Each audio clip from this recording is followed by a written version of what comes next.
biasa, selalu ada hikmah. Pemirsa, kita balik lagi bakal ngambil hikmah dari narasumber kita yang luar biasa, Mas Bima ya. Mas Bima pengen tanya dong titik baliknya sampai akhirnya meninggalkan lah dulu gejolak jiwa muda yang dulu nih sampai di kehidupan yang sekarang. Pernah kayak mungkin ya ibu nangis, kita akhirnya tersentuh ngelihat atau apa? Ya pernah ngalamin seperti itu, jadi Hmm. kita sedih sendiri gitu, Hmm. takut sendiri kehilangan sesuatu yang kita sayang gitu. Jadi sebetulnya sayang banget sama Iya, ibu. banget. Mas Bimanya berapa bersaudara sih? Semuanya 4 bersaudara kita. Mas Bima nomor? Saya yang kedua.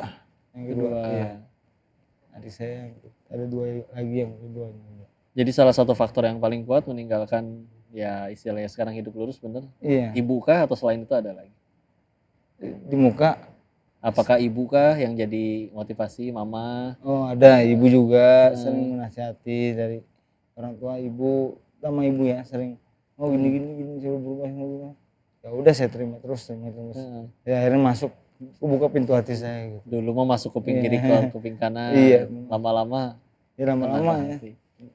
Gak mungkin kita kan selamanya seperti itu kan. Harus balik ke jalan yang lurus lagi ya kan.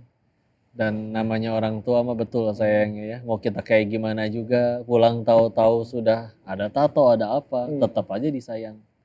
Masya Allah. Terkait ini namanya anak kan gak ada bekasnya. Betul, nggak ada mantan anak, nggak ada. Mantan bekas Betul. anak. Masya Allah.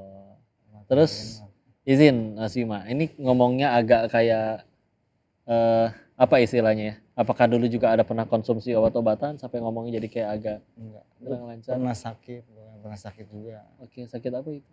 Saya sakit, alhamdulillah setahun di rumah sakit dulu. Meningitis. Meningitis. Iya. Oke, kok bisa kena dan gimana tuh perjuangan untuk sembuhnya? Ya perjuangannya berusaha berdoa karena kita ingin sehat gitu ya. Alhamdulillah sembuh, masih dikasih umur, masih dikasih sembuhnya juga. Bener-bener 1 tahun di rumah sakit.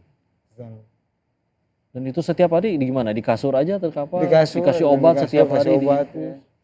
Setelah operasi kepala kan. Kepala dulu dioperasi untuk? Iya.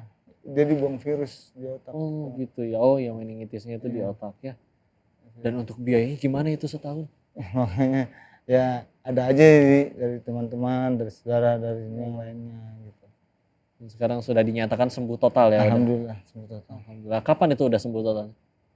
Ya udah ada setahun. Oke, berarti masih 2 tahun lalu masih di rumah sakit berarti? Ya, ibu setiap hari datang jenguk nangis. Ya Allah. Sempat marah nggak ke Allah gara-gara sakitnya? Atau ngerasa sadar ya Allah mungkin ini adalah ganjaran dari kelakuanku yang dulu atau gimana? Ya memang ada rasa penyesalan, tapi kan seperti itu lagi, kembali lagi kita lahirnya manusia yang fitrahnya bersih, ya kembali ke fitrahnya yang bersih lagi. Kembali lagi ke fitrahnya. Terus kamu diacak-acak lagi lah. Ya, udah-udahan lah ya, capek juga. Terus sampai akhirnya sempat masuk panti rehab. Panti rehab itu berapa lama? Dan di dalam panti rehab itu kayak gimana sih? Ngapain aja kegiatannya? Diapain aja sama orang di situ? Panti rehab tuh ya konsultasi, gimana kita kena raja panti rehab. Kena razia. Iya kena razia panti rehab yang di jalanan, sering main di jalanan gitu. Ya udah cuma konsultasi sama saling kita bersosialisasi dengan lingkungan. Bentuknya kayak gimana? Kayak asrama kah atau kayak rumah sakit? Asrama. Kayak asrama. Iya. Kita tinggal di situ. Sampai berapa lama diizinin keluar? Izin keluar ya sampai biasanya 5 bulan di situ. Sempat 5 bulan. Iya, paling lamanya 5 bulan. 5 bulan. Selama bulan setiap hari ada dokter gitu atau psikolog gitu ngajak konsultasi. Ada ngajak konsultasi, ngajak ikut pembelajaran apa segala macam gitu. Dikasih keterampilan. Iya, keterampilan. Oh, sempat belajar apa aja di tempat?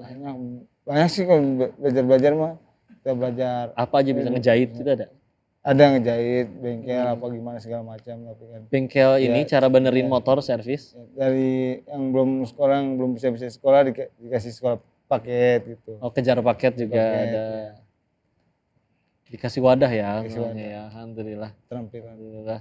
Dan itu sempat 5 bulan. Kalau udah dihitung udah berapa kali keluar masuk dinsos atau panti rehab? Ya kalau dulu itu ada 3 kali tapi kadang-kadang kita kabur kadang-kadang. Bisa kabur juga ya? Kalau kabur gitu nggak ada yang ngejar nangkep gitu ya? Ada aja kalau ketangkep. Oh, lagi Diam-diam ketahuan aja. aja. Oke. Yang kaburnya aja yang kehitung udah berapa kali? Udah ada 5 kali man. Kaburnya aja 5 kali pemirsa. Berarti Tapi ketangkapnya lebih kan dari itu. kadang-kadang di panti-panti rehab gitu nggak betahnya kadang digabungin sama orang-orang yang agak-agak miring gitu atau gimana. Makanya saya nggak betah gitu makanya. Sama orang-orang yang bener-bener ngaco gitu Iya ya. ngaco, stres sampai teriak-teriakan sendiri apa nggak bisa tidur nggak bisa apa ya kan. Wah, ada yang nyampe kayak gitu juga ya. Iya. Ya Allah, alhamdulillah. Terus akhirnya gimana nih responnya Asbima kalau ngelihat orang betato? Apakah dinasehati, udah jangan tambah lagi gitu kalau misalnya. Ya, saya sih nggak bisa nasihatin gimana-gimana ya. Heeh, Semua tergantung dari masing-masing gimana juga. mau seperti apanya ya. Yang penting jangan kriminal aja. Gimana. Dan dulu istilahnya sebandel apapun GJM, gejolak jiwa muda, Iya, tetap kriminal mah nggak pernah ya. nggak pernah. Nyampe kayak naudzubillah nyuri, bunuh Enggak. orang itu nggak pernah ya, naudzubillah. Enggak. Alhamdulillah. Alhamdulillah. Masya Allah. Pemirsa, ini alhamdulillah. Ada sekian banyak pelajaran terkait bagaimana masa lalu manusia itu. Yang paling penting adalah sebagaimana kata Nabi, orang berdosa itu banyak, tapi yang paling baik di antara mereka semua adalah yang segera kembali kepada Allah. Lagian nggak mungkin juga kita nggak punya salah. Justru dari kesalahan itu kan kita bisa belajar ya. Seperti di segmen selanjutnya kita akan tanya-tanya lagi, ngambil hikmah sebanyak-banyaknya dari Mas Bima. Jangan kemana-mana, tetap di Sah, selalu ada hikmah. Pokoknya kan diganti. Yang Yang dalam gimana hati, tadi?